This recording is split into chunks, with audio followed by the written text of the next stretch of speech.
নমস্কার বন্ধুরা, আজকের এই ভিডিওর মাধ্যমে আপনারা জানতে চলেছেন অষ্টম বেতন কমিশন বড় আপডেট।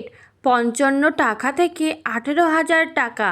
7টি বেতন কমিশনের মাধ্যমে ন্যূনতম মূল বেতনে যেভাবে পরিবর্তন এসেছে, জানুন সম্পূর্ণ বিস্তারিত তথ্য সম্পর্কে। অষ্টম বেতন কমিশনে 55 থেকে 18,000 টাকা। 7টি বেতন কমিশনের মাধ্যমে ন্যূনতম মূল বেতনে যেভাবে পরিবর্তন এসেছে। অষ্টম বেতন কমিশনের নির্ধারিত সময়সীমা। অষ্টম পে কমিশন বিচারপতি রঞ্জনা প্রকাশ দেশাইয়ের নেতৃত্বে গঠিত অষ্টম বেতন কমিশনের নির্ধারিত সময়সীমার অর্ধেকেরও বেশি সময় ইতিমধ্যে অতিবাহিত হয়েছে। কেন্দ্রীয় সরকারি কর্মচারী ও পেনশনভোগীদের বেতন, পেনশন, ভাতা এবং অন্যান্য আনুষঙ্গিক সুযোগ সুবিধা সংক্রান্ত সুপারিশসহ একটি প্রতিবেদন তৈরির লক্ষ্যে কেন্দ্রীয় মন্ত্রিসভা 3রা নভেম্বর 2025 তারিখে এই কমিশন গঠন করেছিল এবং এর জন্য 18 মাস সময় নির্ধারণ করে দিয়েছিল। গুরুত্বপূর্ণ বৈঠক ও আলোচনা।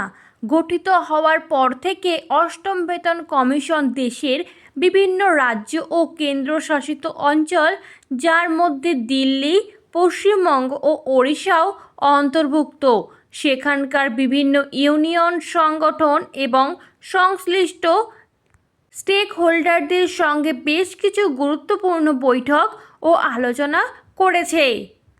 বৈঠকের পরিকল্পনা। অষ্টম বেতন কমিশনের অফিসিয়াল ওয়েবসাইট অনুযায়ী আগামী মাসগুলোতে চেন্নাই, পুদুচেরি, চণ্ডীগড় এবং রাজস্থানেও অনুরূপ বৈঠকের পরিকল্পনা রয়েছে। এই বৈঠকগুলো সংশ্লিষ্ট স্টেক হোল্ডারদের অষ্টম বেতন কমিশনের প্যানেলের সামনে তাদের মতামত, অভিযোগ ও দৃষ্টিভঙ্গি তুলে ধরার সুযোগ করে দেবে। পেনশন সংস্কার। এ পর্যন্ত অনুষ্ঠিত বৈঠকগুলোতে বিভিন্ন বিশিষ্ট ইউনিয়ন যেসব মূল বিষয় নিয়ে আলোচনা করেছে, তার মধ্যে রয়েছে মূল বেতন, বেসিক পে, ফিটমেন্ট ফ্যাক্টর, কর্মীদের মনোবল, পেনশন সংস্কার এবং অন্যান্য নানাবিধ জরুরি বিষয়। সরকারি বেতন কাঠামোর বিবর্তন।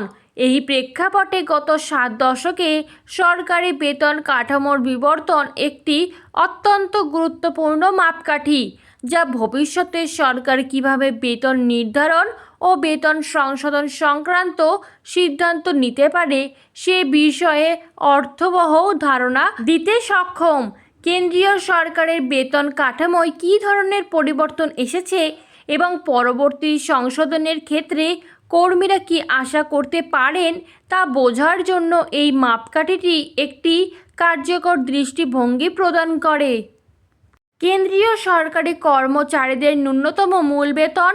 তাছাড়া প্রথম বেতন কমিশনের সময় থেকে কেন্দ্রীয় সরকারি কর্মচারীদের ন্যূনতম মূল বেতন মাসে মাত্র 55 টাকা থেকে বেড়ে 18,000 টাকার উন্নীত হয়েছে।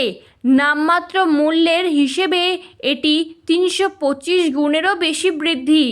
ন্যূনতম বেতন। এই যাত্রার সূচনা হয়েছিল 1946 থেকে 47 সালে প্রথম বেতন কমিশনের মাধ্যমে, যা ন্যূনতম বেতন 55 টাকা নির্ধারণ করেছিল।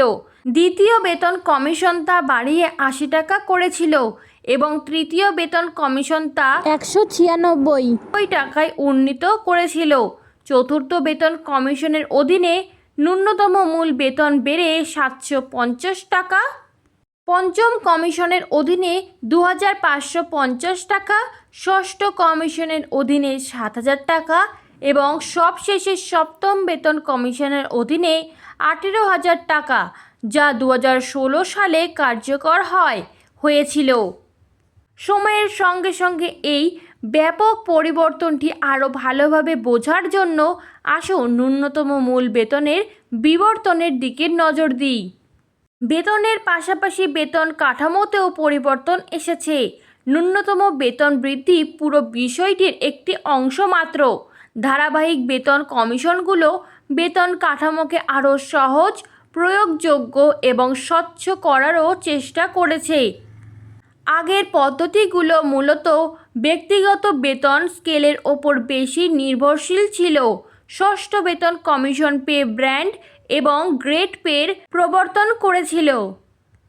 অন্যদিকে সপ্তম বেতন কমিশন সেগুলোর পরিবর্তে পে ম্যাট্রিক্স ও বিভিন্ন পে লেভেল চালু করে। এর ফলে সরকারি বেতন কাঠামোর মধ্যে একজন কর্মীর পদমর্যাদা, পারিশ্রমিক, পদোন্নতি এবং সামগ্রিক কর্মজীবনের অগ্রগতির উপস্থাপনা বা বিন্যাসে পরিবর্তন আসে। সরকারি কর্মী ও পেনশনভোগীদের ভবিষ্যৎ। আরেকটি গুরুত্বপূর্ণ মাইলফলক ছিল ষষ্ঠ বেতন কমিশন, যা প্রকৃত বেতন বা রিয়েল পেতে উল্লেখযোগ্য বৃদ্ধি ঘটিয়েছিল এবং কেন্দ্রীয় সরকারি কর্মীদের বেতন কাঠামো সংশোধনের ইতিহাসে এটিকে অন্যতম তাৎপর্যপূর্ণ ঘটনা হিসেবে চিহ্নিত করা হয়। এই বিষয়গুলো বিবেচনায় রেখে আসুন অষ্টম বেতন কমিশন প্যানেলের কাছে বিভিন্ন প্রধান ইউনিয়নগুলোর দাবি এবং সরকারি কর্মী ও পেনশনভোগীদের ভবিষ্যৎ পারিশ্রমিকের ওপর সেই দাবিগুলোর সম্ভাব্য প্রভাব সম্পর্কে জেনে নিই। ফিটমেন্ট ফ্যাক্টর নির্ধারণ। আশা করা হচ্ছে অষ্টম বেতন কমিশন প্যানেল 2027 সালের মে-জুন মাসে কেন্দ্রীয় মন্ত্রিসভার কাছে তাদের সুপারিশগুলো পেশ করবে। এছাড়া আগের তিনটি কমিশনের ক্ষেত্রে ফিটমেন্ট ফ্যাক্টর এরও বিবর্তন ঘটেছে। ষষ্ঠ ও সপ্তম বেতন কমিশনের এই মান যথাক্রমে 1.86 এবং 2.57 ছিল। এখন দেখার বিষয় হলো অষ্টম বেতন কমিশন কোন ফিটমেন্ট ফ্যাক্টরটি নির্ধারণ করে এবং আগামী দশকে কর্মরত কর্মী ও পেনশনভোগীদের মূল বেতনের ওপর তার কী প্রভাব পড়ে। মূল বেতনের বিবর্তন। পরিশেষে পূর্ববর্তী 7টি কমিশনের ইতিহাস এবং সেগুলোর অধীনে মূল বেতনের বিবর্তন থেকে দেখা যায় যে প্রতিটি সংশোধনের মাধ্যমেই বেতন বৃদ্ধির পাশাপাশি বেতন গণনার কাঠামোতেও পরিবর্তন এসেছে। অষ্টম বেতন কমিশন সেই বিবর্তন প্রক্রিয়া অব্যাহত রাখবে বলে আশা করা হচ্ছে। এরকমই নতুন সরকারের নতুন এবং গুরুত্বপূর্ণ তথ্য সবার আগে পেতে চ্যানেলটি সাবস্ক্রাইব করে বেল বাটনটি প্রেস করে চ্যানেলটির সাথে যুক্ত থাকুন।